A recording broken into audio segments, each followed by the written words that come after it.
तुमको पूजेंगे हर क्षण, चरणों में तेरे मस्तक झुके हर पल। तेरे शरण में आए हैं, तेरे शरण में आएंगे, तेरे शरण में आकर के गुरुवर रह जाएंगे।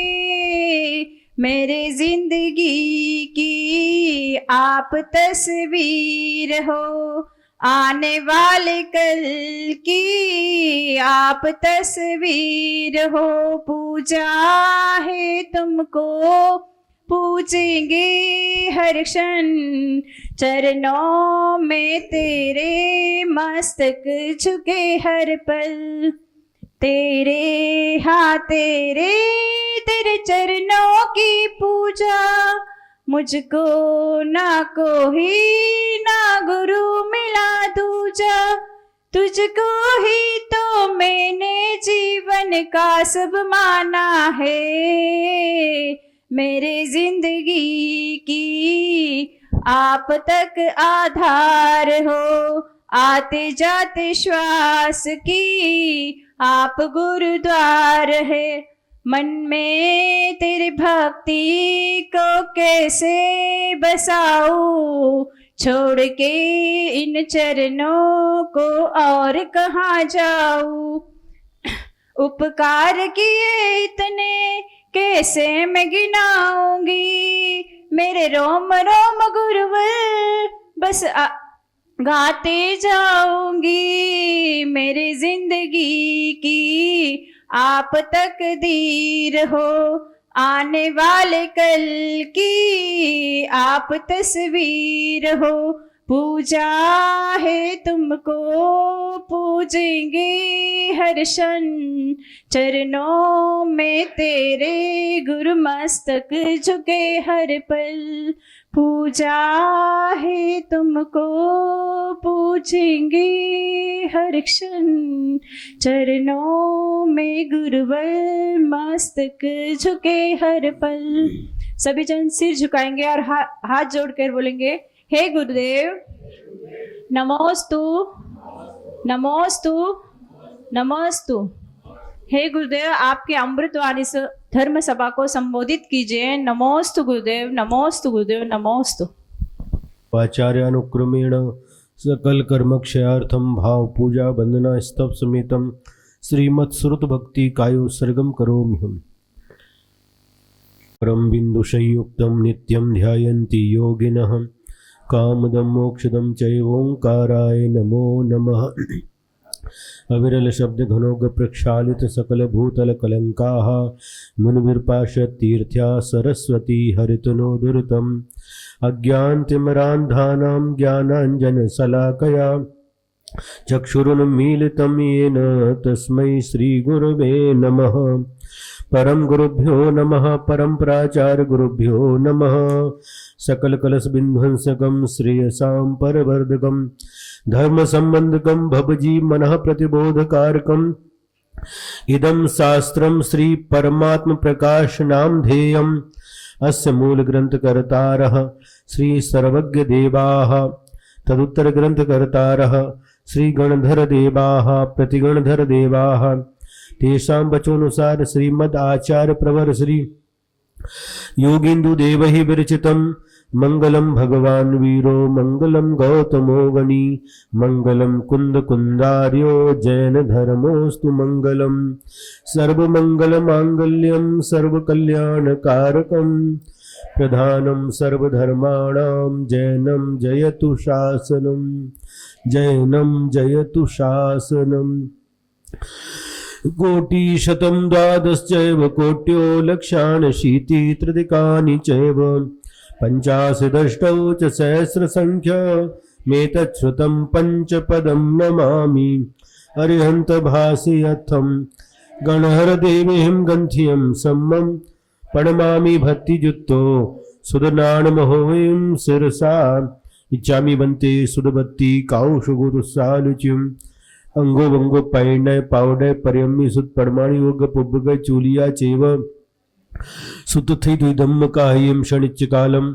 अंचेमी पूजेमी वंदामी नमसामी दुख खो कम खो बोहिलाओ सुगई गमनम समाई मरणम जिन गुण संपत्ति हो मुझ।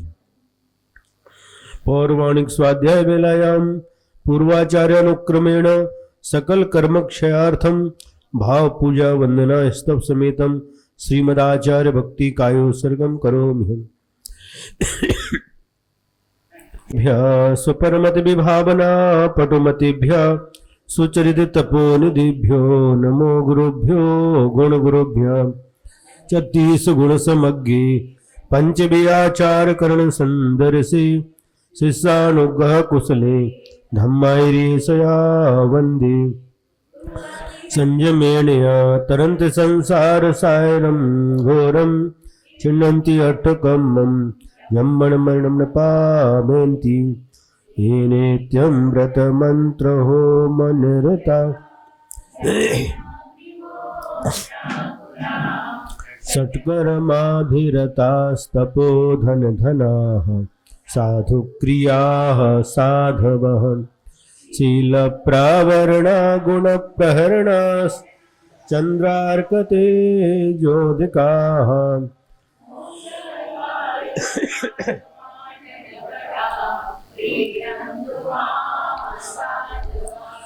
गुरवः पान्तु नो नित्यं ज्ञान दर्शन नायकाः चारित्राणो गंभीरा मोक्ष मार्गोपदेशकाः इच्छामि वन्ते आयर्बत्ति काउशुगुगुत्सालुचिं सम्मनान सम्मदंसन समचरितयुत्ताणं पंचव्याचारणं आयरियाणं आयारादिसुदनानोपदेशयाणं उवज्झायाणं त्रियणगुणपारायणं सब्बसाहुणं शनिच्यकालम् अंचेमि पूजेमि वन्दामि नमंसामि दुःखखो कमखो बोहिलाओ सुगई गमनम समाई मरणम जिन गुण संपत्ति हो मुझ।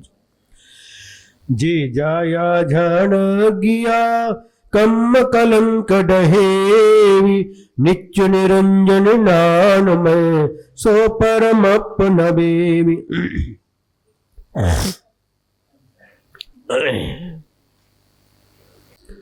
ग्रंथ के माध्यम से आचार्य श्री योगेंद्र देव महाराज अपने शिष्य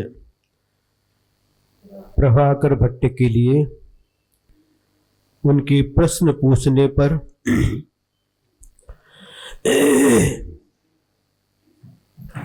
उनके द्वारा प्रश्न पूछने पर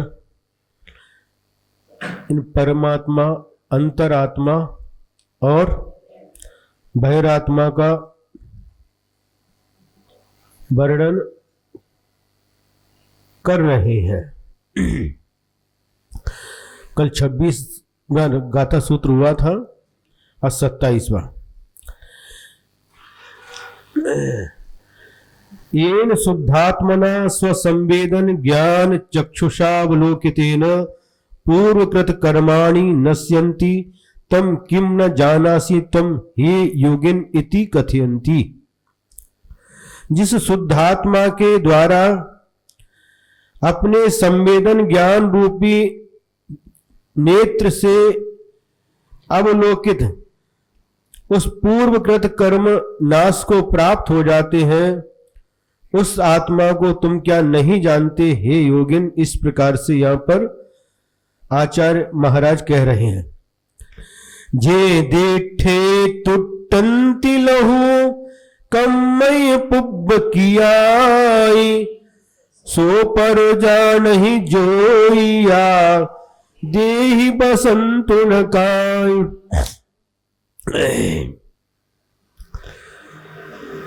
जिसके द्वारा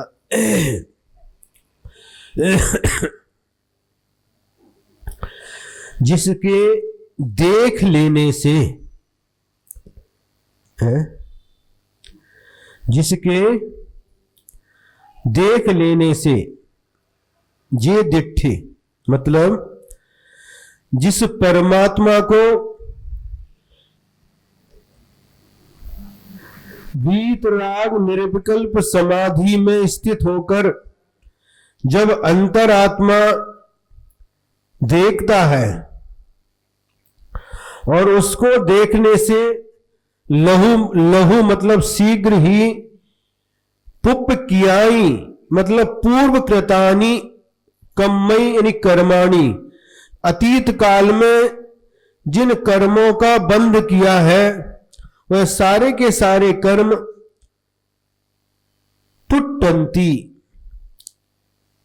मतलब चूर्ण हो जाते हैं, नष्ट हो जाते हैं। तम परम उसको, जो कौन परमात्मा, परम उत्कृष्ट परमात्मा को जानासी, जानते हो। देहे बसंतम न किम, हे योगिन उस देह में रहने वाले उस परमात्मा को तुम क्यों नहीं जानते।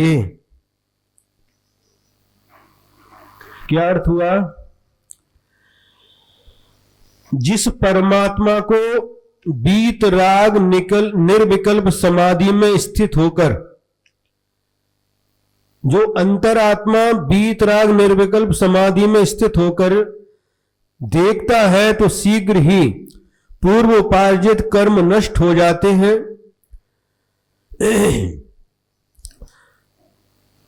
उस सदानंद रूप परमात्मा को देह में रहते हुए ये योगी तू क्यों नहीं जानता। वह कहां पर है? इस शरीर में स्थित है। शरीर में स्थित अंतरात्मा जब निर्विकल्प समाधि में लीन होकर के उस परमात्मा के, जो बाहर परमात्मा है उस परमात्मा के साथ साथ उस शरीर में रह रहा है, उस आत्मा के जब दर्शन करता है, आत्मा के ध्यान करता है, उस समय पूर्व में जो उपार्जित कर्म थे वह कर्म टूट जाते हैं, नष्ट हो जाते हैं। ये यहां पर कह रहे हैं उस शरीर में रहते हुए उस आत्मा को तू क्यों नहीं जानता, ऐसा उपदेश दे रहे हैं। समझ में आया? हाँ, आगे। जिथु न इंद्रिय सुह दुहई, जिथु न मन वावारु, सो अप्पा मुनि जीव तुहु अन्नु परिम अबहारु। क्या कह रहे हैं? जिथु न इंद्रिय सुह दुहे, जिसके इंद्रिय जनित सुख और दुख नहीं है। जिथु न मन बावारु, और जिसमें मन का व्यापार, संकल्प विकल्प रूप मन का व्यापार भी नहीं है। सो अप्पा मुनि जीव तुहु अन्नु परिम अबहारु, उसको जो पूर्व में कहा गया है लक्षण, ऐसे आत्मा को तू आत्मा मान और सारे के सारे जितने विभाव है उन विभाव परिणामों को छोड़।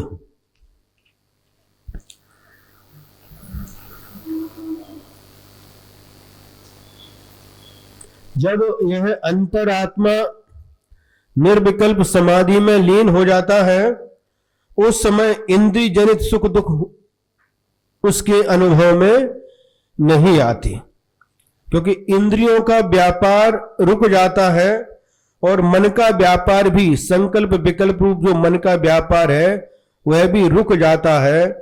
उस समय जो आत्मा की, शुद्ध आत्मा की अनुभूति होती है उसे ही तू वास्तव में जान और बाकी सब विभावों को छोड़।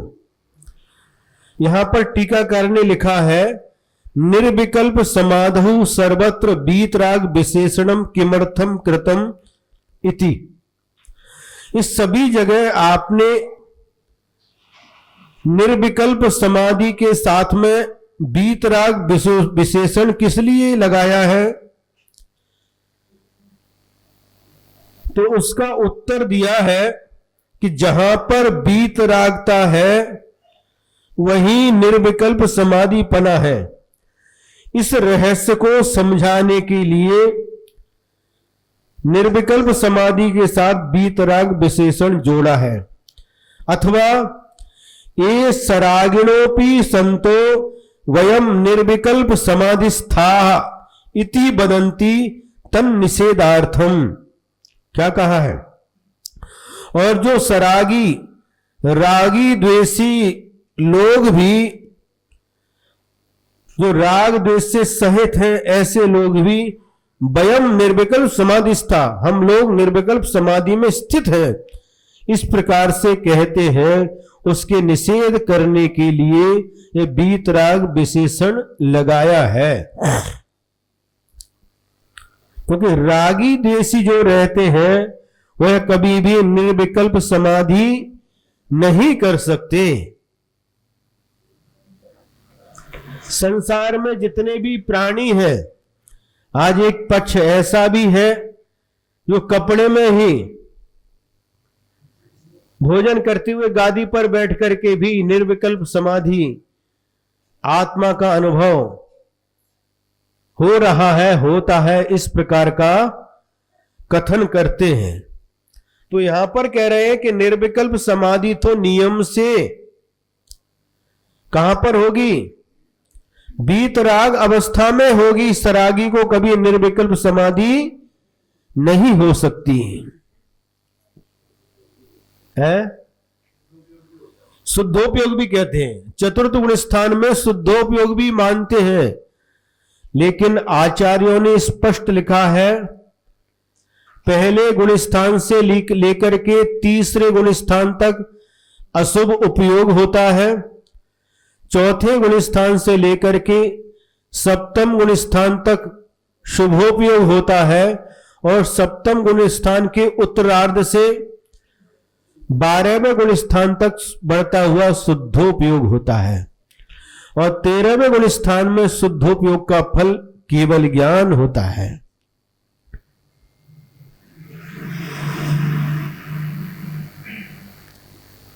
समझ में आया?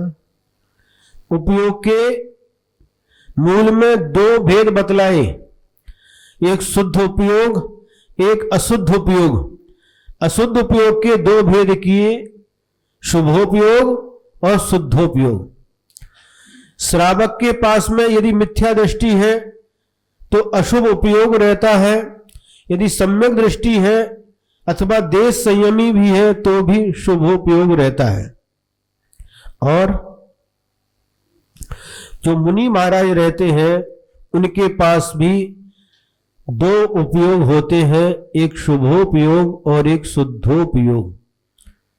छठवें सातवें गुण स्थान में, सातवें गुण स्थान के पूर्वार्ध तक शुभोपयोग होता है और उसके बाद में शुद्धोपयोग हो सकता है। आठवें गुण स्थान से ऊपर नियम से शुद्धोपयोग ही रहता है, वहां पर शुभोपयोग नहीं रहता। यहां यह बात विशेष रूप से समझने योग्य है, एक योग होता है और दूसरा उपयोग होता है, इन दोनों में बहुत अंतर है।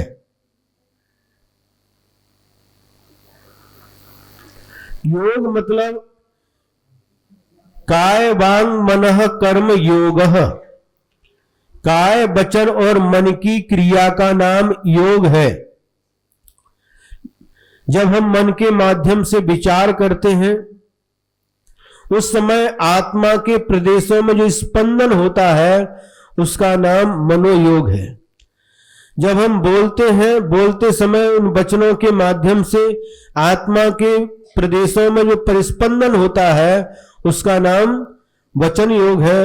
और शरीर के माध्यम से जब कोई क्रिया करते हैं उस समय आत्मा के प्रदेशों में जो परिस्पंदन होता है उसका नाम काय योग है। ये तीन योग कहलाते हैं। ये तीनों योग शुभ भी होते हैं और अशुभ भी होते हैं। ध्यान से सुनना, ये तीनों योग शुभ भी होते हैं और अशुभ भी होते हैं। जब मन के माध्यम से पंच परमेष्टि के गुणों का चिंतन करते हैं, ध्यान करते हैं और उपकार का भाव करते हैं तो शुभ मनोयोग होता है। और जब इसी मन के माध्यम से दुष्चिंतन करते हैं, किसी के बुरा सोचते हैं, है ना, मन के माध्यम से उनके घर में आग लग जाए, उनका एक्सीडेंट हो जाए, उनकी दुकान बंद पड़ जाए, इस प्रकार से जो हम विचार करते हैं उस समय ये अशुभ योग मनोयोग कहलाता है। वचनों के माध्यम से जब हम स्वाध्याय करते हैं, प्रभु की स्तुति करते हैं, पंच परमेष्ठी का गुणानुवाद करते हैं, किसी के हित के लिए उपदेश देते हैं, तो ये सब शुभ वचन योग कहलाता है। और इसके विपरीत जब इसी वाणी के माध्यम से दूसरे से बुरा बोलते हैं, गाली देते हैं अथवा विकथा करते हैं, तो यह अशुभ वचन योग कहलाता है। शरीर के माध्यम से जब हम पंच परमेष्ठी को नमस्कार करते हैं, पूजन करते हैं, अभिषेक करते हैं, माला फेरते हैं, जो भी शारीरिक आहार दान आदि देते हैं, तो उस समय ये शुभ काय योग कहलाता है। और इसके विपरीत जब पापमय क्रियाएं करते हैं तो उस समय अशुभ काय योग कहलाता है। समझ में आ रहा है? विशेष बात आपको ध्यान से सुनना है, योग शुभ हो तो उपयोग भी शुभ ही रहे ऐसा आवश्यक नहीं है।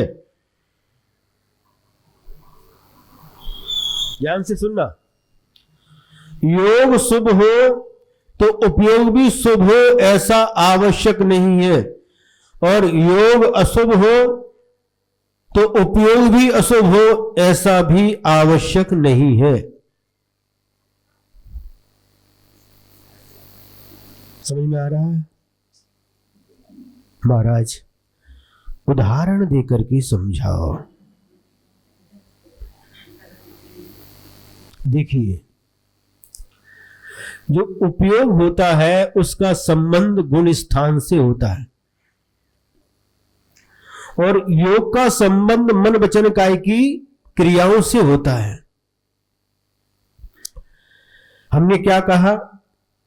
शुभ योग हो तो उपयोग भी शुभ ही हो ऐसा नहीं है, शुभ भी रह सकता है और अशुभ उपयोग भी रह सकता है। कैसे? मान लो कोई अभव्य जीव है। कौन है? अभव्य जीव है, जो कभी मोक्ष प्राप्त नहीं कर सकता, उसे अभव्य कहते हैं। सम्यक दर्शन, सम्यक ज्ञान, सम्यक चारित्र, इनको प्राप्त करने की योग्यता जिस जीव के पास होती है वह भव्य जीव कहलाता है, और जिस जीव के पास में सम्यक दर्शन, सम्यक ज्ञान, सम्यक चारित्र प्राप्त करने की योग्यता नहीं होती है वह अभव्य जीव कहलाते हैं। अभव्य जीव है वह भी भगवान का अभिषेक कर रहा है, पूजन कर रहा है, और मुनि बन करके मुनिचर्या का भी पालन कर रहा है। उनका योग कैसा है? शुभ है, लेकिन उपयोग प्रथम गुण स्थान होने के कारण से उपयोग अशुभ ही रहेगा। यदि सम्यक दृष्टि है उस समय भी उनका योग भी शुभ है और उपयोग भी शुभ रहेगा। समझ में आया? अब योग अशुभ है, मतलब कोई भी क्रियाएं अशुभ क्रियाएं कर रहे हैं, लेकिन उपयोग भी अशुभ हो सकता, शुभ भी हो सकता।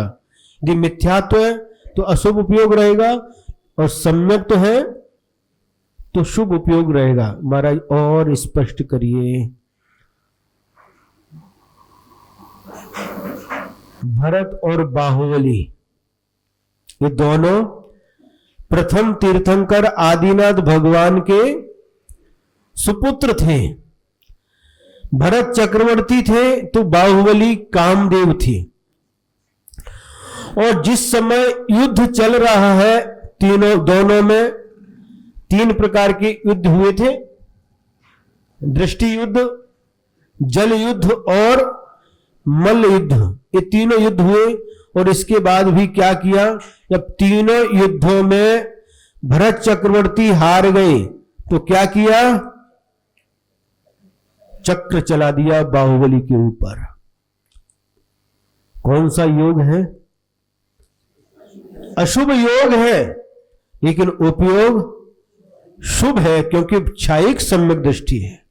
दोनों ही उपयोग शुभ है, लेकिन योग अशुभ है। समझ में आ गया? उसी प्रकार से उपयोग शुभ रहे, लेकिन योग शुभ भी रह सकता है, अशुभ भी रह सकता है। सम्यक दृष्टि जीव जब अपनी सट आवश्यक का पालन करता है तो उसका योग भी शुभ होता है, उपयोग भी शुभ है। और जब वह सम्यक दृष्टि जीव, क्योंकि उसके पाप का त्याग तो है ही नहीं, पाप क्रियाएं करता है, राजा होकर के युद्ध भी करता है, तो उस समय उसका उपयोग तो शुभ रहता है, लेकिन योग अशुभ होता है। ये थोड़ा सा विषय आपको बीच में बता दिया। तो जो सरागी होकर के भी, घर में रह करके भी मुझे निर्विकल्प समाधि होती है ऐसा कहते हैं, मुझे आत्मा की अनुभूति होती है ऐसा कहते हैं, तो उनके लिए आचार्य श्री शुभचंद्र महाराज जी ने ज्ञानार्णव ग्रंथ में लिखा है। क्या लिखा है?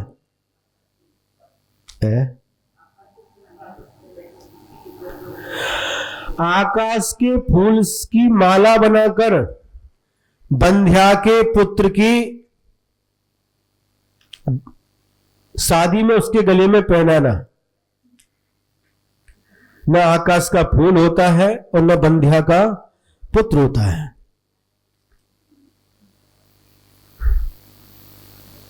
ये क्या हो गया? ये झूठा है, हो ही नहीं सकता।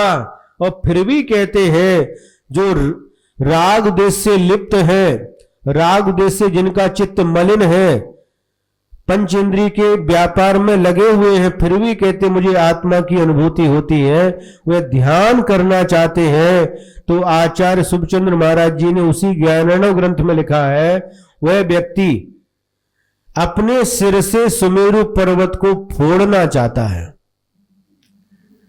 क्या फूटेगा? तो प्रदीप जी, क्या फूटेगा? पर्वत फूटेगा क्या? नहीं, सिर ही फूट जाएगा। तो जो व्यक्ति पंचेंद्रिय के विषयों में लीन है और फिर भी आत्मा की अनुभूति करना चाहता है, अथवा कहता मुझे आत्मा की अनुभूति हो रही है, वो बिल्कुल असत्य है। कैसा उदाहरण दिया?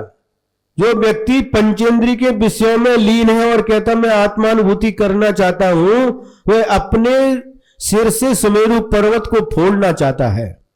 ऐसा उदाहरण दिया है।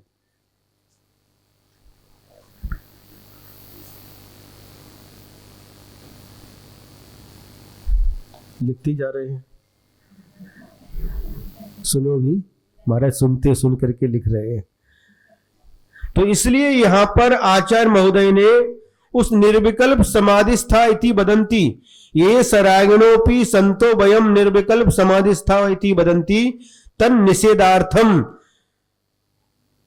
वीतराग विशेषणम संयुक्तम।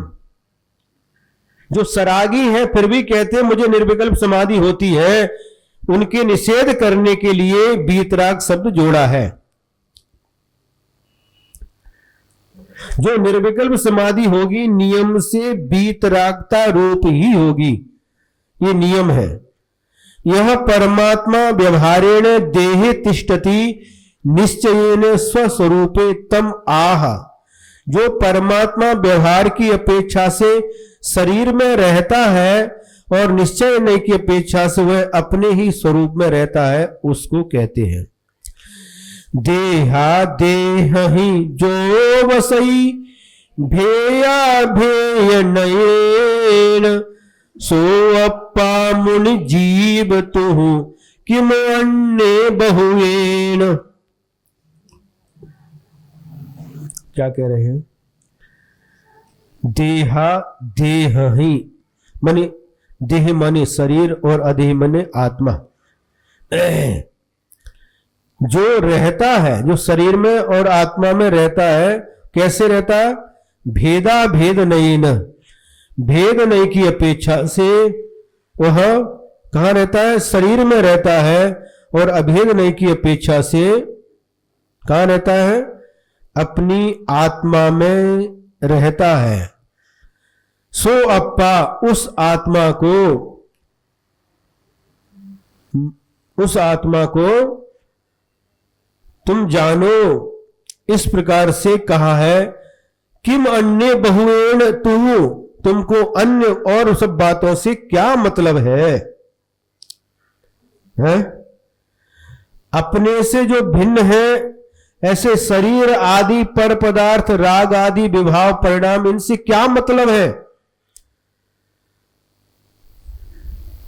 मतलब क्या हुआ? मतलब ये हुआ कि अनुपचरित असद्भूत व्यवहार नहीं की अपेक्षा से जो अपने से भिन्न शरीर में रह रहा है और शुद्ध निश्चय नहीं की अपेक्षा से अपने आत्म स्वभाव में ही रहता है। अर्थात व्यवहार नए से तो देह से अभेद रूप है, तन्मय है। शरीर में रह रहा है लेकिन शरीर में नहीं है। अंतरात्मा की दृष्टि क्या होती है? शरीर में रह रहा है किंतु शरीर में नहीं है। जैसे व्यवहार से कहा जाता है, बेटा वो घी का घड़ा उठा लाओ। काय का घड़ा? कभी आपने घी का घड़ा देखा है? सुना है। घी का घड़ा मतलब क्या? घड़ा किसका है? मिट्टी का है, लेकिन उसके अंदर घी रखा हुआ है, इसलिए व्यवहार से कहा जाता है घी का घड़ा। घड़ा घी का नहीं है, घड़ा तो मिट्टी का है, लेकिन घी का घड़ा लेकर के आओ। समझ में आ रहा है?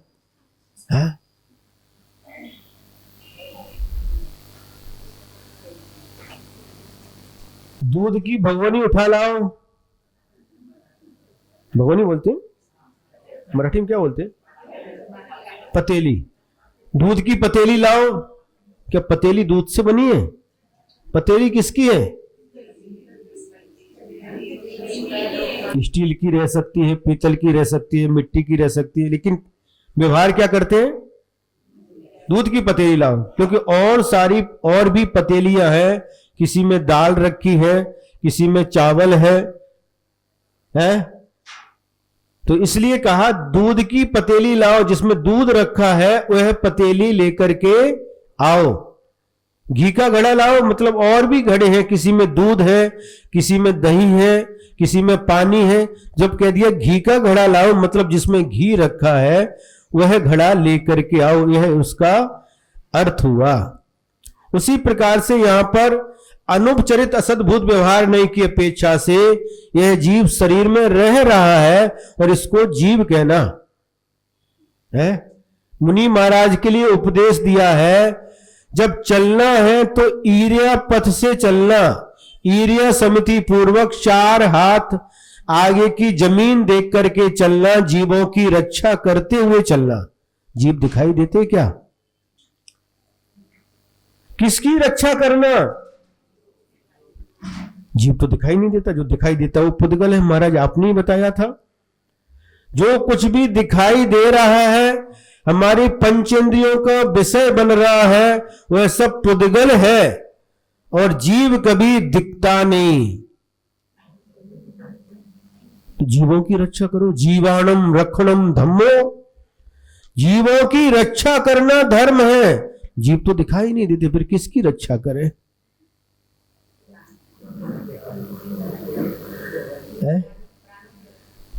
बताओ, जीवों की रक्षा करो। न जीव द्रव्य, जीव तत्व, जीव अस्थि का कुछ भी दिखाई देता क्या? जीव दिखाई नहीं देता,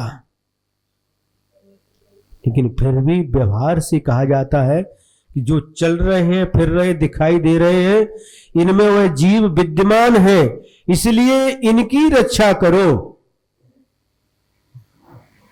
जीव कभी मरता नहीं है, जीव कभी घर को अपना कहना, गांव को अपना कहना, राष्ट्र को अपना कहना, देश को अपना कहना, ये अलग अलग नहीं की अपेक्षा से कथन मिलता है आलाप पद्धति ग्रंथ के अंतर।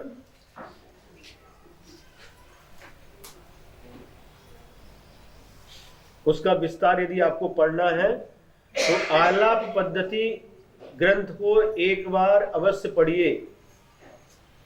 अपना ये सौभाग्य है गुरुदेव के मुखारबिंद से 1 2 3 बार यह आलाप पद्धति ग्रंथ पढ़ने को मिला है।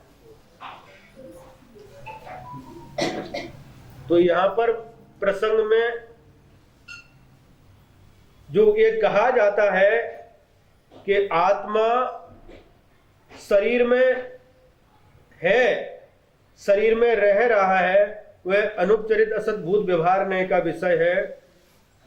और जो आत्मा अपने स्वभाव में है, इस प्रकार का जो कथन किया जाता है वह शुद्ध निश्चय नय का विषय है।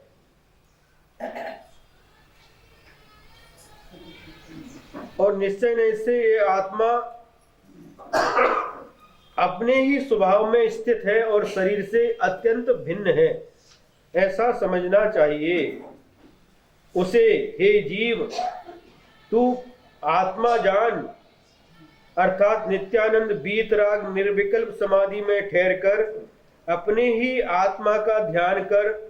अन्येन, अपने से भिन्न, अपनी आत्मा से भिन्न बहुना देह और राग आदि से तुझे किम प्रयोजनम, क्या प्रयोजन है।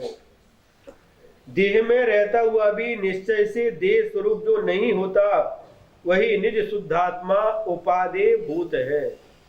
शरीर में रह रहा है लेकिन शरीर में नहीं होता। वह घी घड़े में रखा है लेकिन घड़ा कभी घिरतमय नहीं होता, वह मिट्टी में ही रहेगा।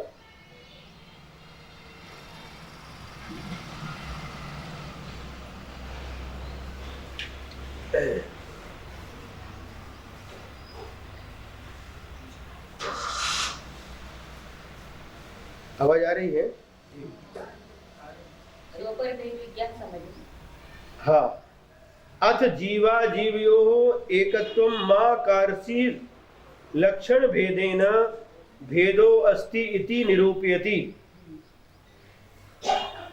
अब जीव और अजीव इन दोनों में एकत्व मत करो, इन दोनों को एक मत करो। लक्षण भेदेन भेदो अस्ति इति निरूपयति। लक्षण के भेद से इन दोनों में भेद है। किसमें? जीव में और अजीव में। जीव का लक्षण अलग है और अजीव का लक्षण अलग है।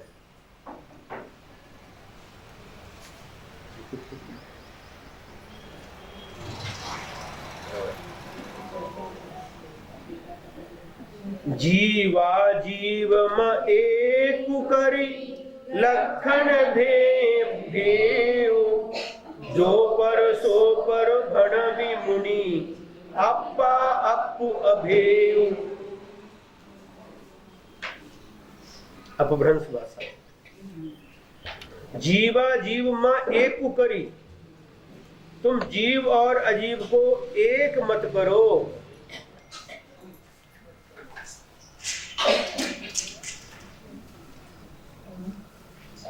हमको जोर से बोलना पड़ रहा है, जो दूर बैठे हो पास में आ जाए तो अच्छा हो जाएगा।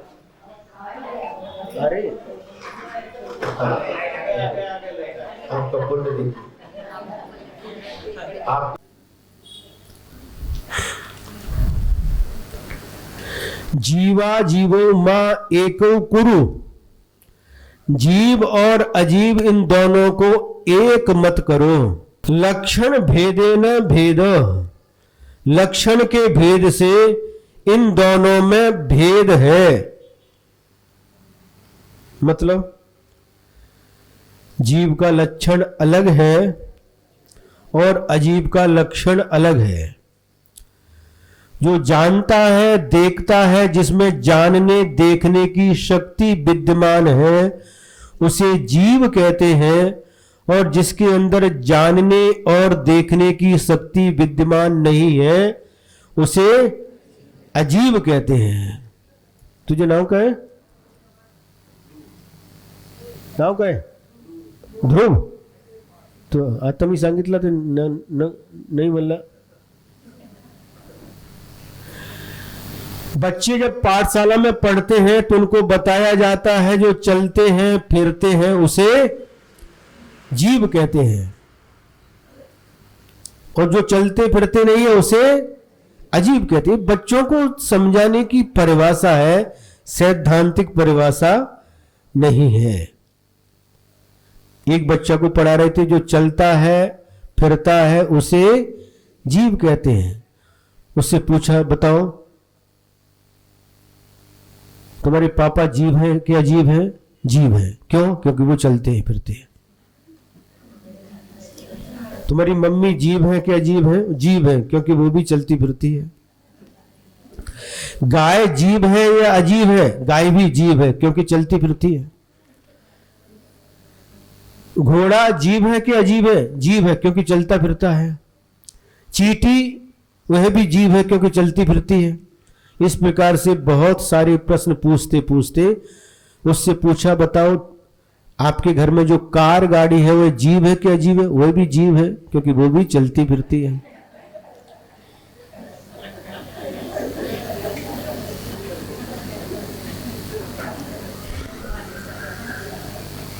सुन रहे हैं?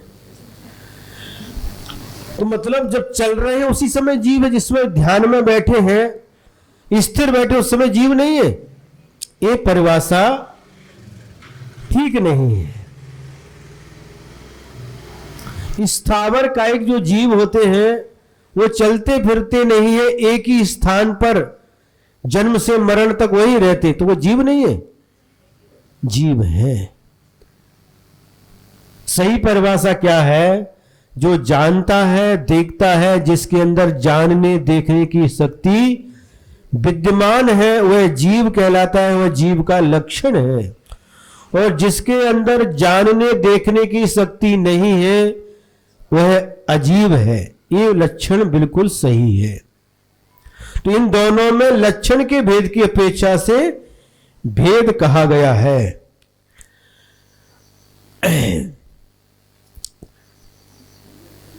क्योंकि स्पर्श रस गंध वर्ण यह किसका लक्षण है? ये पुद्गल का लक्षण है, अजीब का लक्षण नहीं। अजीब अलग है, पुद्गल अलग है। ध्यान से सुनना, अजीब और पुद्गल में अंतर है।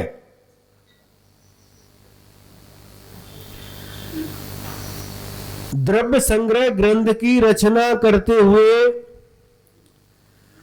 उसका मंगलाचरण करते हुए आचार्य नेमिचंद्र सिद्धांत चक्रवर्ती ने लिखा, जीव मजीबम दब्बम। जीव और अजीब ये दो द्रव्य, जिनवर बसहेन जेन निदिठम देविंद विंद बंदम बंदे तम सवदा सिरसा। इस मंगलाचरण में जीव और अजीब ये दो द्रव्य कहे हैं। द्रव्य के भेद किए तो दो द्रव्य हैं, जीव द्रव्य और अजीव द्रव्य। जीव द्रव्य तो आप जानते हैं, जो जानता है देखता है, वह जीव द्रव्य तो जानते, लेकिन जो जानता देखना नहीं देखता नहीं है वह अजीब द्रव्य है। जीव द्रव्य एक है और शेष पुद्गल धर्म अधर्म आकाश और काल ये अजीब द्रव्य है। ये पांचों ही द्रव्य न जानते हैं न देखते हैं और न इनके अंदर जानने देखने की शक्ति है। ये अजीब द्रव्य है। इन अजीब द्रव्य में ही एक पुद्गल द्रव्य है।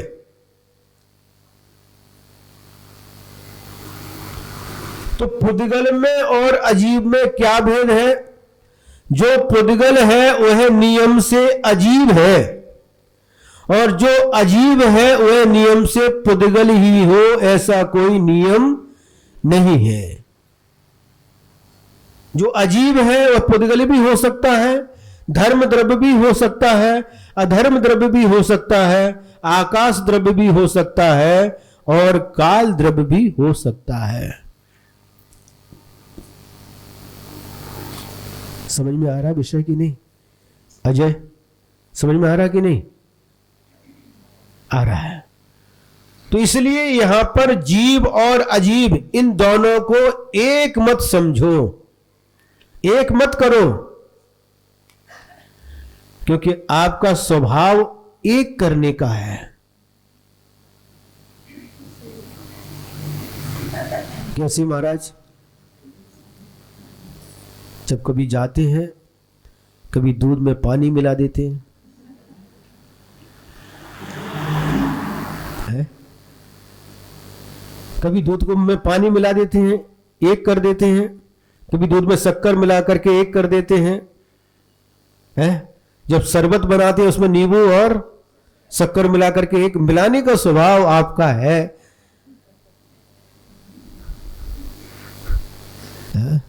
और चौके में भी कहने से चूकते नहीं, संकोच नहीं, महाराज इसमें ये मिला लो तो बहुत अच्छा लगता है।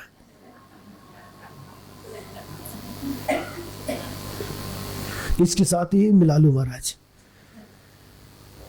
अरे मिलाने का काम तो आपका है, एक करते हैं, है? देखिए भाव, एक चीज याद आगे सुना देते हैं।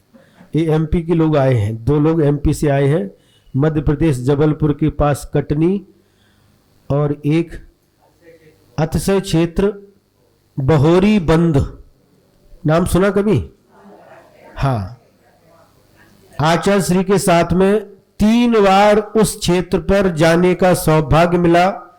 2001 में ग्रीष्मकालीन वाचना हुई थी, फिर 2006 में भी शायद शीतकाल में गए थे, 6 में, फिर 2010 में फिर ग्रीष्मकाल में कुछ समय रुके थे गुरुदेव।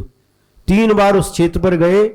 मूल नायक खड़गासन शांतिनाथ भगवान की प्रतिमा है,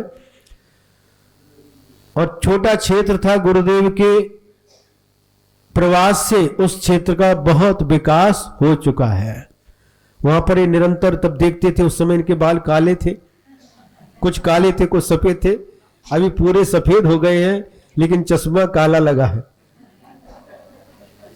आंखों का ऑपरेशन वो इसलिए लगाया होगा। तो ये एमपी से आए हैं, तो एमपी की एक घटना याद आ गई। सगरा गांव है दमोह के पास, दमोह पता है? हाँ महाराज, कुंडलपुर जिसको पता उसको दमोह तो पता ही रहेगा।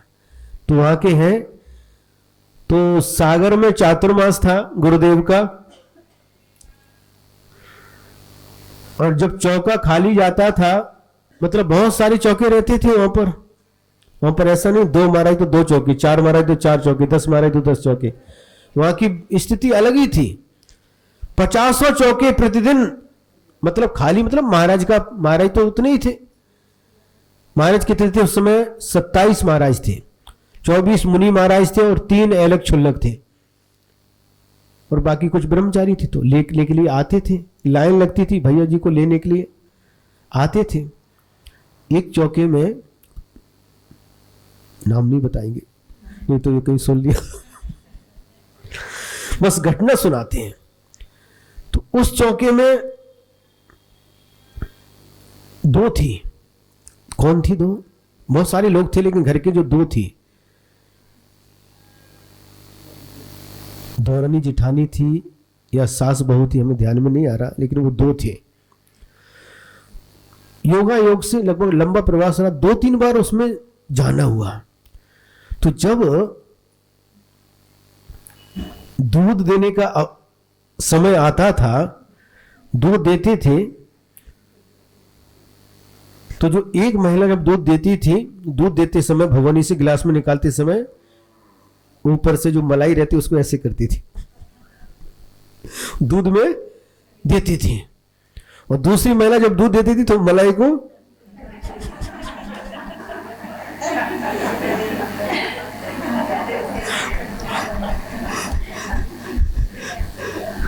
अट्ठाईस 30 कितने 98 की बात है, कितने साल हो गए? 28 साल पुरानी बात है, याद आ गई होगी। जब भी हम ध्यान से देखते, बोलते कुछ नहीं थे लेकिन हंसते थे। दूध देते, दूध निकालते समय एक तो मलाई गिलास में ऐसे निकालती थी और दूसरी देते समय उसको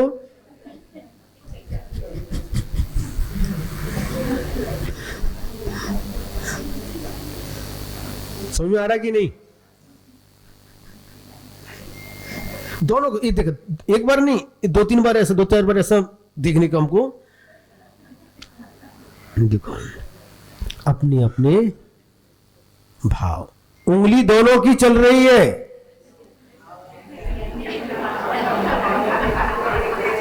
दूध की मलाई के ऊपर दोनों की उंगली चल रही है।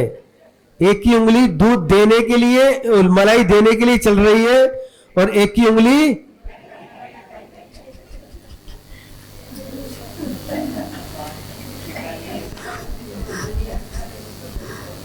दूध तो दे रही है। दूध दोनों दे रहे हैं, लेकिन एक दूध के साथ मलाई को भी दे रही है और दूसरी मलाई को बचा करके दूध दे रहे हैं।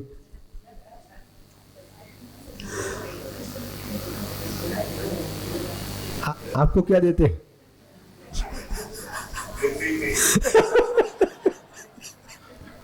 महाराज न दूध देते न मलाई देते। मलाई तो दूर की बात हो गई। दूध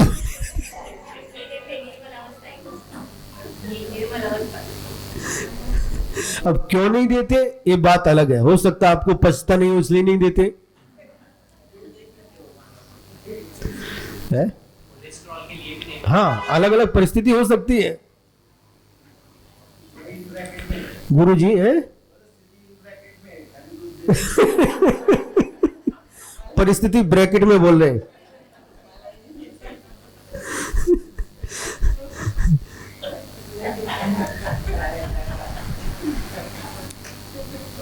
गुरु जी उदाहरण देते थे, एक माँ के 2 बच्चे थे और एक माँ को, एक बच्चे को दूध देती थी तो मलाई देती थी, बासुंदी देती थी, और दूसरे बच्चे को दूध देती थी, उसमें पानी मिला करके देती थी।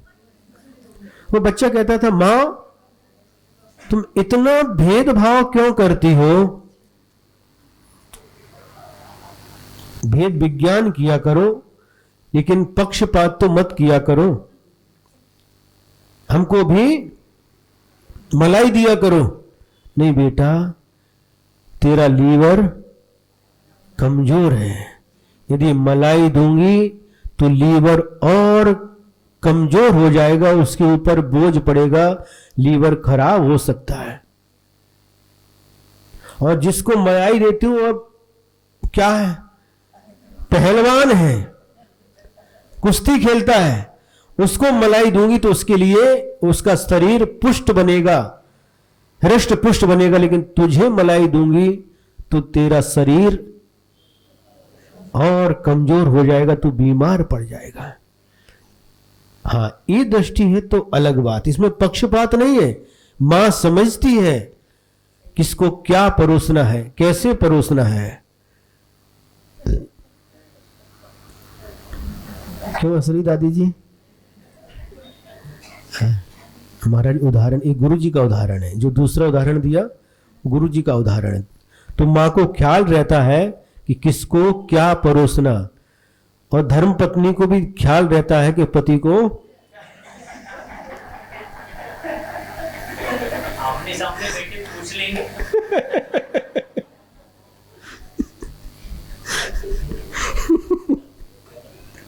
इसलिए यहां पर कह रहे हैं कि दोनों को मिलाने का आपका स्वभाव है। यहां पर जीव और अजीब इन दोनों को एक मत करो। ये दोनों का लक्षण भिन्न भिन्न है और लक्षण अलग होने से ये दोनों द्रव्य भी अलग अलग है। आचार्य कुंद स्वामी ने समय सार ग्रंथ में एक गाथा लिखी है, वही गाथा टीकाकार ने यहां पर लिखी है। तो जो स्पर्श रस गंध वर्ण जो ये लक्षण है, ये पुद्गल का लक्षण है, और जो जानता नहीं देखता नहीं अजीब का लक्षण है। जो जानता है देखता है यह जीव का लक्षण है। ऐसा रस आदि वर्ण आदि से रहित शुद्ध चैतन्य यह जीव का लक्षण कहलाता है। समय सार ग्रंथ में आचार्य कुंद कुंद स्वामी ने एक गाथा लिखी है, अरस मरूप मगंधम अवत्तम चेदना गुण समद्दम जान अलिंग गहनम जीव मणिदिष्ठ संठानम। जीव का स्वरूप बता रहे हैं अरस, जिसमें 5 प्रकार के रस में से कोई भी रस नहीं है। अरूप 5 प्रकार के रूप में से, वर्ण में से कोई भी वर्ण नहीं है, कोई भी रूप नहीं है। अगंधम सुगंध और दुर्गंध भी नहीं है। अवत्तम जो अव्यक्त है, प्रकट नहीं है। चेतना गुण जिसका लक्षण है। असद्दम जो शब्द से भी रहित है। जान अलिंग गहनम और जिसका कोई लिंग भी नहीं है। यह स्त्री लिंग, पुरुष लिंग, नपुंसक लिंग ये सब शरीर के आश्रित है। आत्मा के कोई लिंग नहीं है। आत्मा न पुरुष है, आत्मा न स्त्री है, आत्मा न नपुंसक है। आत्मा इन लिंगों से रहित है। अलिंग गहनम और अनिदिष्ट संठानम, संठान यानी संस्थान, इसका कोई नियत संस्थान नहीं है। संस्थान मतलब आकार। तो 6 प्रकार के संस्थान होते ना, कौन कौन से? समचतुर संस्थान आदि 6 प्रकार के संस्थान होते हैं। ये शरीर के संस्थान होते हैं। आत्मा का कोई संस्थान नहीं है, आत्मा का कोई आकार नहीं है। आत्मा निराकार है, आकार से रहित है। इसका क्या स्वरूप है, ये कितना बड़ा है? तो कहा निश्चय नहीं की अपेक्षा से तो ये लोकाकाश के बराबर असंख्यात प्रदेशी है। और व्यवहार नहीं की अपेक्षा से जिस शरीर में रह रहा है, जो शरीर जिस जीव को प्राप्त हुआ है उसी के आकार वाला है, उतना ही उसका है आकार है, उसकी अवगाहना है। जिस जीव को जो शरीर मिला है उसी आकार में वह आत्मा हो जाता है, संकोच विस्तार गुण के कारण से। संकोच विस्तार ये क्या है? एक दीपक जला के रखा है और उसके ऊपर एक कटोरी रख दी, उसका प्रकाश कहां तक फैल जाता है? सीमित हो जाता है कटोरी तक। कटोरी हटा करके गिलास रख दिया, उसका प्रकाश गिलास तक फैल जाता है। गिलास को हटाया, एक तपेली भगोनी रख दी, उसका प्रकाश भगोनी तक हो जाता है। भगोनी हटा करके बाल्टी रख दी, बाल्टी तक फैल जाता है। बाल्टी को हटा दिया और क्या बचा है? टंकी रख दी, टंकी के बराबर हो जाता है। टंकी हटा दी तो जिस रूम में रखा उस रूम में पूरे में फैल जाता है। यह क्या हुआ? ये विस्तार होता गया। अब संकोच इससे विपरीत, पहले फैला हुआ था पूरे रूम में, बाद में टंकी रख दी तो टंकी तक सीमित हो गया। टंकी हटा करके बाल्टी रखी, बाल्टी तक सीमित हो गया। बाल्टी हटा करके तपेली रखी, तपेली तक सीमित हो गया। तपेली हटा करके गिलास रखा, गिलास तक सीमित हो गया। और गिलास हटा करके कटोरी रखी तो कटोरी तक सीमित हो, ये संकोच हो गया। इस प्रकार से संकोच विस्तार यह गुण आत्मा के पास है। इसलिए ये आत्मा जिस शरीर में जाता है उसी के बराबर आकार वाला हो जाता है। चींटी के शरीर में गया तो चींटी जितनी संकोचित हो जाते हैं आत्मा के प्रदेश, और हाथी के शरीर में जाता है तो हाथी के शरीर के बराबर फैल जाते हैं। ये समझना चाहिए।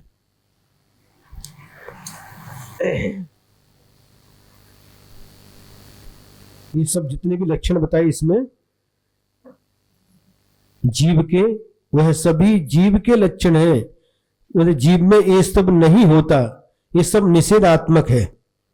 उसमें रस भी नहीं है, रूप भी नहीं है, गंध भी नहीं है, व्यक्त भी नहीं है ना, शब्द भी नहीं है, लिंग भी नहीं है, संस्थान भी नहीं है।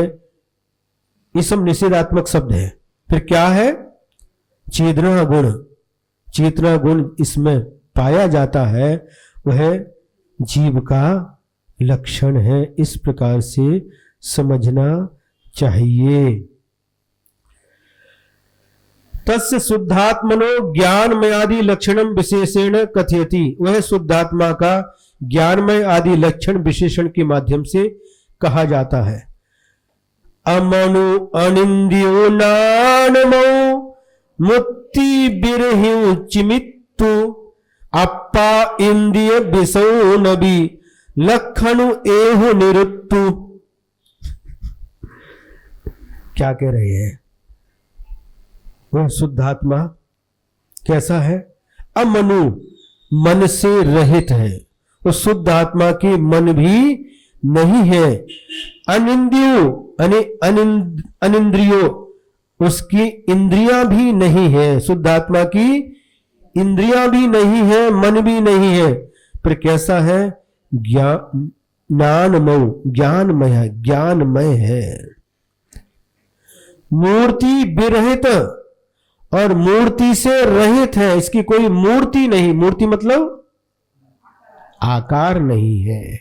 ये पिछली जो आचार्य समंत कुंद स्वामी ने लिखा था, वही विशेषण यहां दे रहे। उसका कोई आकार नहीं है, मूर्तिक नहीं है। मूर्तिक किसे कहते हैं?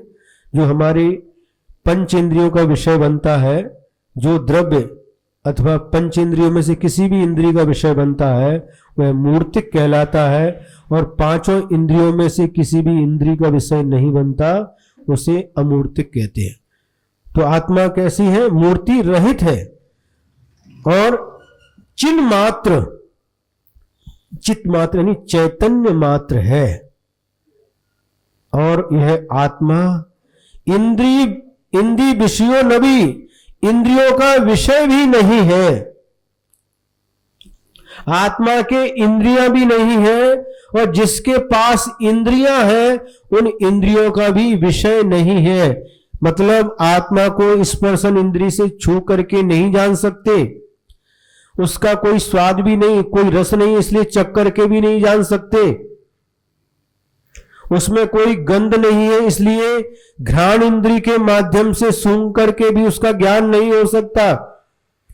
और उसमें कोई वर्ण नहीं है, इसलिए आकार नहीं है, इसलिए नेत्र इंद्रिय के माध्यम से देख करके भी उसका ज्ञान नहीं हो सकता। और वह शब्द से रहित है, इसलिए सुन करके भी उसका ज्ञान कर्ण इंद्रिय के माध्यम से नहीं हो सकता। इस प्रकार का यह लक्षण कहा गया है। आत्मा से भिन्न जो अजीब पदार्थ है, उसके लक्षण दो प्रकार के होते हैं। एक जीव संबंधी और दूसरा अजीव संबंधी। जो द्रव्य कर्म, भाव कर्म, नो कर्म रूप है, वह तो जीव संबंधी है। और पुद्गल आदि 5 द्रव्य रूप अजीव जीव संबंधी नहीं है, अजीव संबंधी ही है। इसलिए अजीब है और जीव से भिन्न है। इस कारण से जीव से भिन्न अजीब रूप जो पदार्थ है, उनको अपने मत समझो। ये बताने का तात्पर्य क्या है कि इसमें जो ममत्व भाव है, ये मेरे हैं ऐसी बुद्धि, ममत्व बुद्धि है। इस बुद्धि को छोड़ करके ये मेरे नहीं है, ऐसी बुद्धि को बनाओ।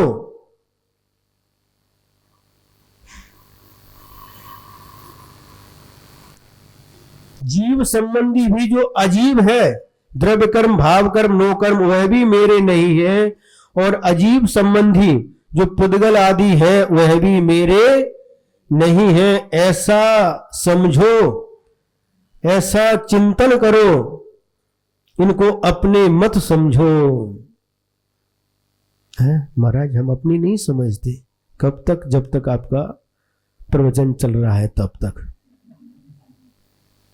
यदि अपना नहीं समझते, वास्तव में अपना नहीं समझते, तो क्या करते? देखो, अब जितने लोग भी यहां पर आए हैं, लगभग पूरा हॉल भरा हुआ है। अब जो जहां से आए हैं वहां जाएंगे, है? जो जहां से आए हैं वहीं वापस जाएंगे। पार्श्वनाथ मंदिर के पास जिनका घर है तो वहां पर जाएंगे।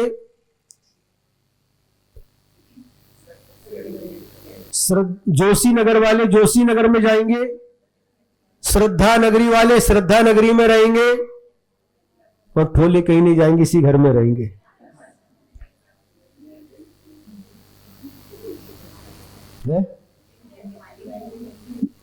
क्योंकि घर के मालिक समझ करके बैठे हैं।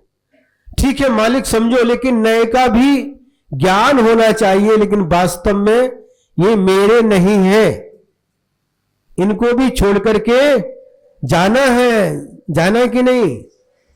क्यों? बोरीबंद वाले बोरीबंद जाएंगे, कटनी वाले कटनी जाएंगे। ये बात अलग है कि पहले श्रवण बेलगोला जाएंगे, बाद में रिजर्वेशन करा के आते हैं वापसी का, क्योंकि उसको अपना माना है। यहां पर कह रहे इन सब पदार्थों को, जो आत्मा से भिन्न जितने भी पदार्थ हैं, उनको अपना मत समझो, वास्तव में ये मेरे नहीं है।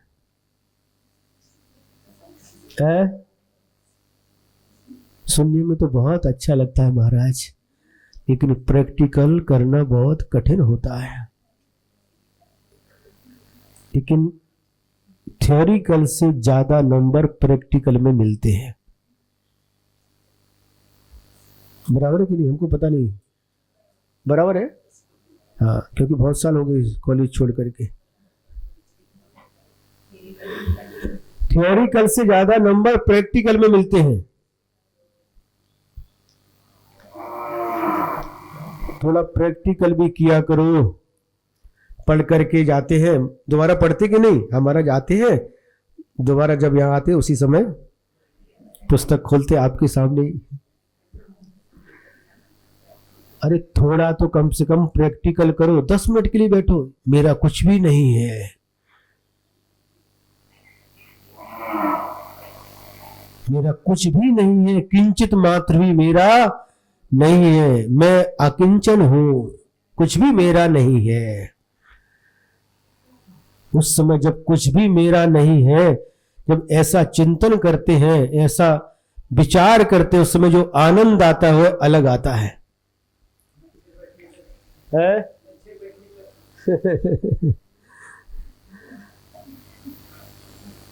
अलग आता है।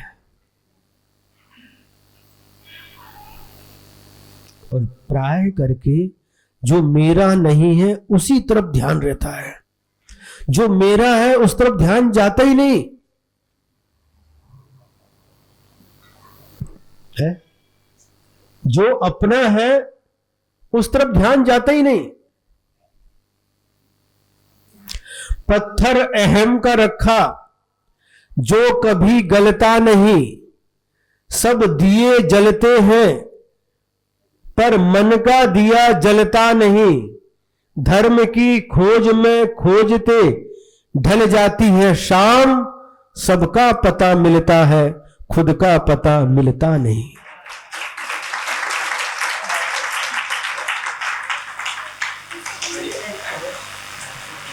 सबका पता मिल जाता है, सबका पता मिल जाएगा, सबका एड्रेस पता है, लेकिन खुद का पता नहीं, खुद लापता है।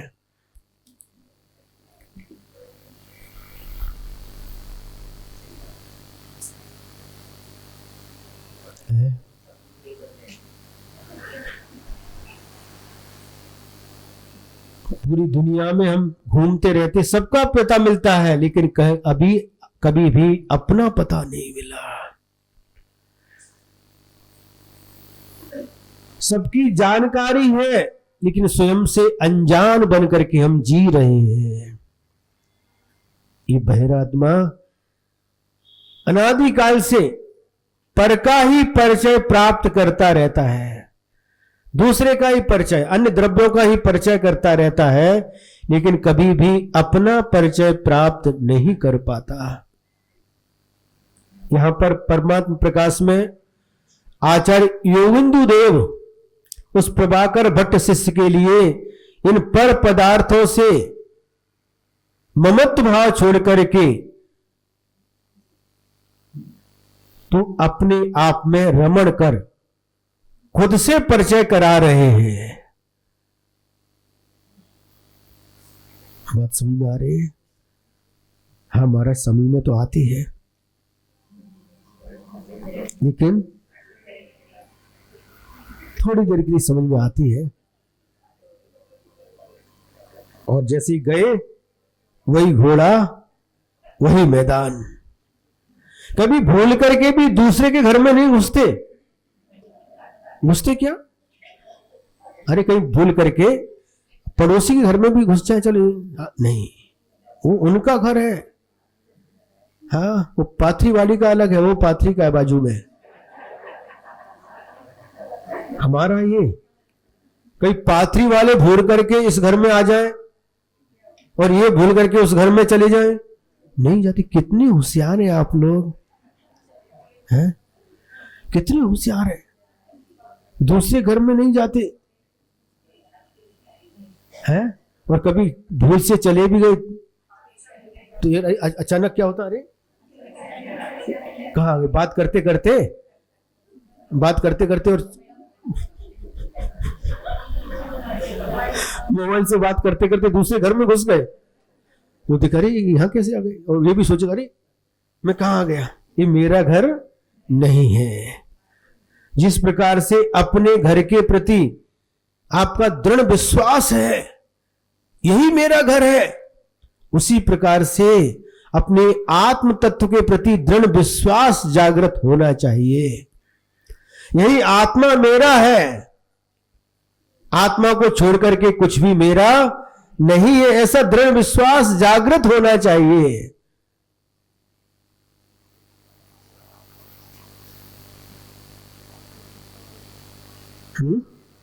हाँ, एक और लेते हैं फिर समाप्त करते हैं। संसार शरीर भोग निर्विण्ण भूत्वा यह शुद्धात्मानं ध्यायति तस् संसार बल्ली नश्यतीति कथयति। बहुत अच्छा।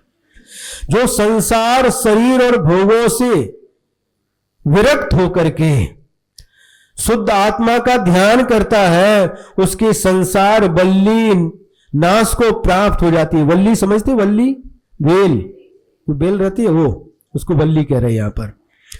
भव तनु भोय बेरत मनु जो अपा जाए तासु गुरु की बेल लड़ी संसारिण तुट्टे।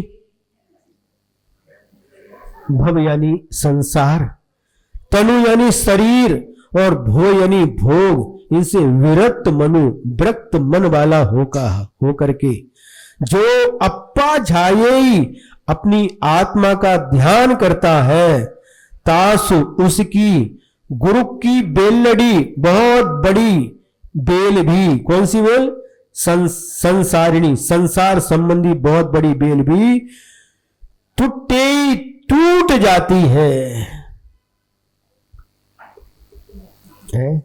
आत्मा का ध्यान करने के लिए भी भूमिका की आवश्यकता होती है। जो कोई आत्मा का ध्यान नहीं कर सकता, जो घर गृहस्थी में रह करके व्यापार, घर मकान सब करते हुए भी, पंचेंद्रिय के विषयों का सेवन करते हुए भी हमें शुद्ध आत्मा की अनुभूति होती है, उनके लिए आचार्य महाराज कह रहे हैं, सबसे पहले संसार शरीर और भोगों से विरक्त मना, इनसे पहले विरक्ति होना अनिवार्य है।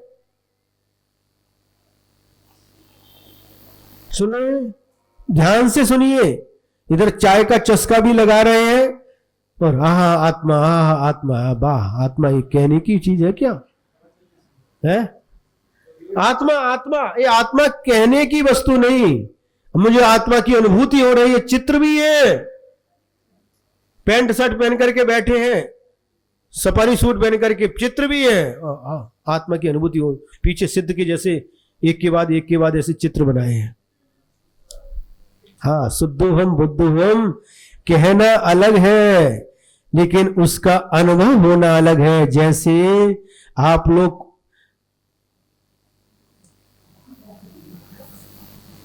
खड़ी शक्कर को क्या बोलते हैं? मिश्री बोलते हैं। मिश्री करके माला भी फेरो, कितने भी नाम लो मिश्री का, कितना भी गुणानुवाद करो, मिश्री ऐसी होती है, मिश्री ऐसी होती है, ऐसे बनती है, लेकिन आपको उस मिश्री का स्वाद नहीं आ सकता। जो व्यक्ति उस मिश्री को लेकर के मिश्री का टुकड़ा उठाया और मुंह में रख लिया, मौन है, बोल नहीं रहा है, फिर भी उसे मिश्री का स्वाद आता है, उसकी मिठास अनुभव में आती है।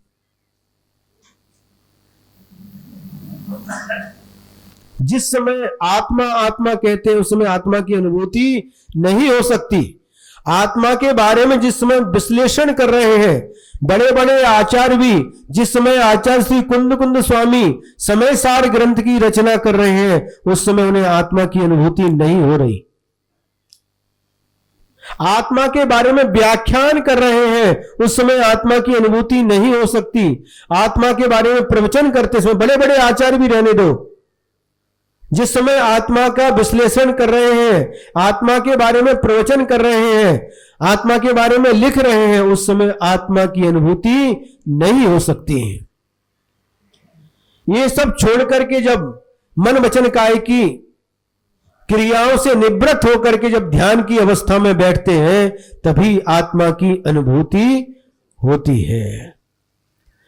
तो जब तक संसार शरीर और भोगों से विरक्ति नहीं आई, उदासीनता नहीं आई, तब तक आत्मा की अनुभूति नहीं हो सकती, आत्मा का ध्यान नहीं हो सकता। हां, आत्मा का श्रद्धान अवश्य हो सकता है। आत्मा के श्रद्धान में, आत्मा के ज्ञान में और आत्मा की अनुभूति में बहुत अंतर है।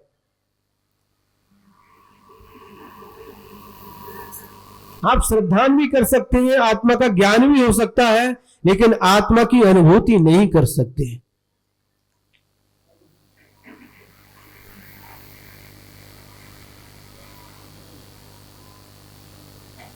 कितना सुंदर विशेषण है। भवतनु भोग विरक्तु, सबसे पहले संसार शरीर और भोगों से विरक्ति पाइजे। आसक्ति भरी पड़ी है, कितनी आसक्ति है बता दें? हमारे सबके सामने मत बताओ। जैसी नई साड़ी देखते दुकान पर जाते हैं, नई साड़ी देखते और लेकर के आ जाते हैं। अलमारी भरी पड़ी है, संख्या कितनी है उन्हें पता नहीं, 100 150 200, और देखते तो और ले लो, और देखो तो और ले लो, कितनी संख्या है उन्हें पता है, इनकी अलमारी उन्हें पता है। उसको निकालते नहीं, एक साड़ी आ गई एक निकाल दो, निकालते नहीं, और भरे रहते, रखे रहते, पूरा पूरा फुल। एक अलमारी भर गई, दूसरी अलमारी। कितनी आसक्ति है? हाँ, अलमारी भर के तो दूसरी अलमारी और खरीदने को लगाते हैं, और उसके मैचिंग बता रहे, मैचिंग ये बता रहे। देखो अपने अशोक जी अपनी अनुभूति बता रहे हैं, मैचिंग।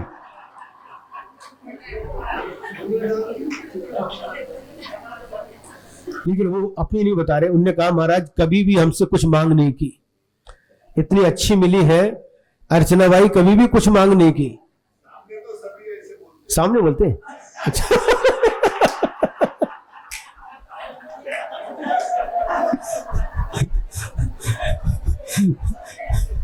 बोलो अरे जी, एक पुड़िया छोड़ते सबको हंसा देते।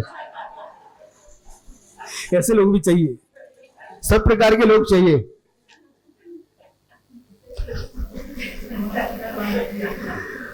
कितनी आसक्ति, अरे भरी है उनमें से एक निकालो, एक खरीद तो एक तो कम करो, किसी जिसके पास नहीं उसको दे दो।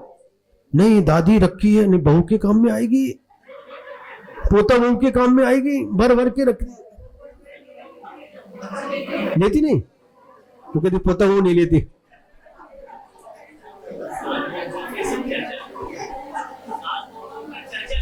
चर्चा शुरू हो गई। बहू लेती नहीं, नहीं, पुराने जमाने की आपके वो नहीं खरीद के लाते हैं। लेकिन कितनी आसक्ति, आप सोचिए, अपने अपने मन से पूछिए कि हमारी कितनी आसक्ति है, कितनी आसक्ति है। इस साड़ी का तो उदाहरण दिया है, ज्वेलरी भी हो तो भी देखो, कान में डालने वाले, हाथ में, नाक में, गले में, सब और चाहिए। देखा तो और अजून पाहिजे, अजून पाहिजे, किती पाहिजे, अजून पाहिजे। महाराज आशीर्वाद दे दो, आशीर्वाद लेने और आ जाते हैं।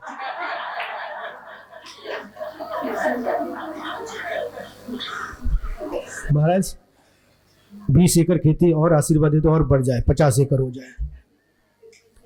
और आनंद की अनुभूति करते, बढ़ने के बाद में आसक्ति भी है और आनंद की अनुभूति।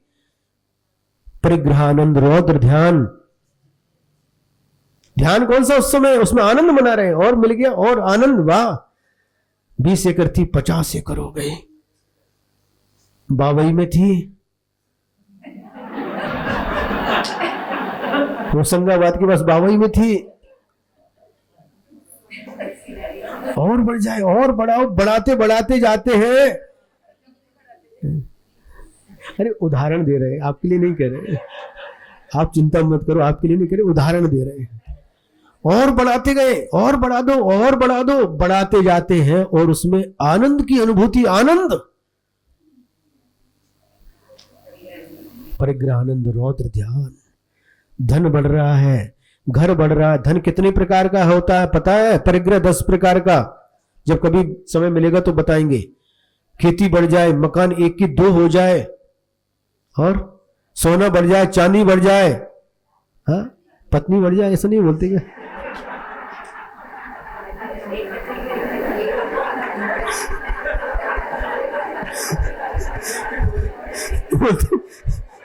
महावीर जी बोल रहे हैं दगड़े, बस एक ही बहुत तक बोल रहे हो।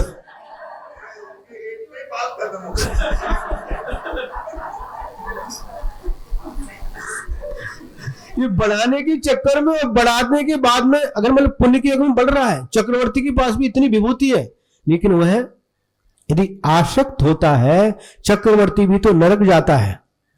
जे राजेश्वरी थे नरकेश्वरी, आसक्त होता तो नरक जाता है, और विरक्त हो जाता तो कर्मों का नाश करके मोक्ष भी प्राप्त कर लेता है। सभी चक्रवर्तियों के पास एक जैसी संपत्ति थी, लेकिन 8 चक्रवर्ती मोक्ष गए, 2 चक्रवर्ती स्वर्ग गए और 2 चक्रवर्ती नरक गए। उस परिग्रह में आसक्त होकर के नरक में चले गए। अति आसक्ति, अति आसक्ति। आसक्ति को कम करना सीखो। है ठीक है जो है, लेकिन उसमें आसक्ति तो मत रखो। जो है उसमें आसक्ति मत रखो। आसक्ति कम हो जाएगी तो जो पुरानी है तो दूसरे को निकाल दो। एक तो नियम ले लो, एक लाएंगे तो एक निकालेंगे, 2 लाएंगे तो 2 निकालेंगे। हमारे हम निकाल देंगे, लेकिन एक अलमारी से निकालेंगे कि दूसरी अलमारी में रख देंगे।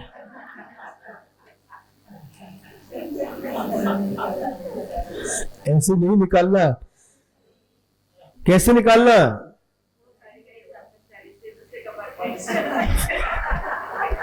निकालते जाना, कम करते जाओ। और कम करने में जो आनंद आता है, त्याग में जो आनंद है, वह आनंद भोग में नहीं है। पक्की बात है, त्याग करते जाओ। अरे तीर्थंकर के पास क्या कमी थी? चक्रवर्ती के पास क्या कमी थी? लेकिन फिर भी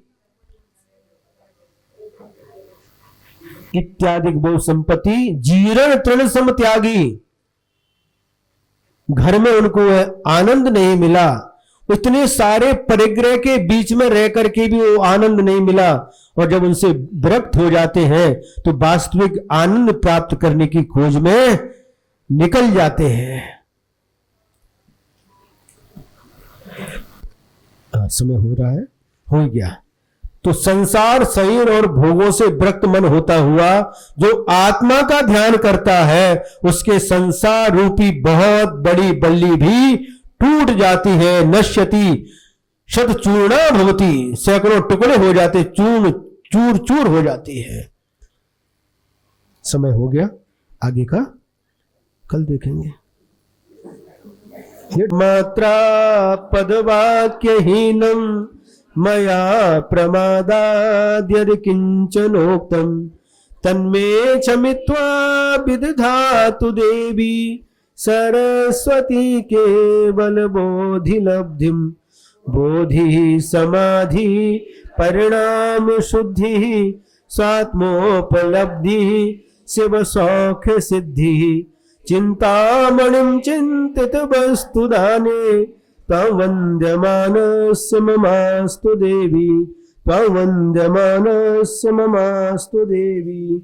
द्वादशांग जिनवाणी माता की। परम उपकारी परम पूज्य आचार्य गुरुवर्षि विद्यासागर जी महाराज की। मांगी थी हमें अपना बना लिया, थे जन्म जन्म के प्यासे जिन्हें आगम सिखा दिया। आपका शुक्रिया, आपका शुक्रिया, आपका शुक्रिया, आपका शुक्रिया। ओम ह्रीम श्री परम पूज्य 108 अभिनंदन सागर जी साक्षात विराजमान के चरणों में अनगल प्राप्त है। अर्घम निरोपान स्वाहा। की जय।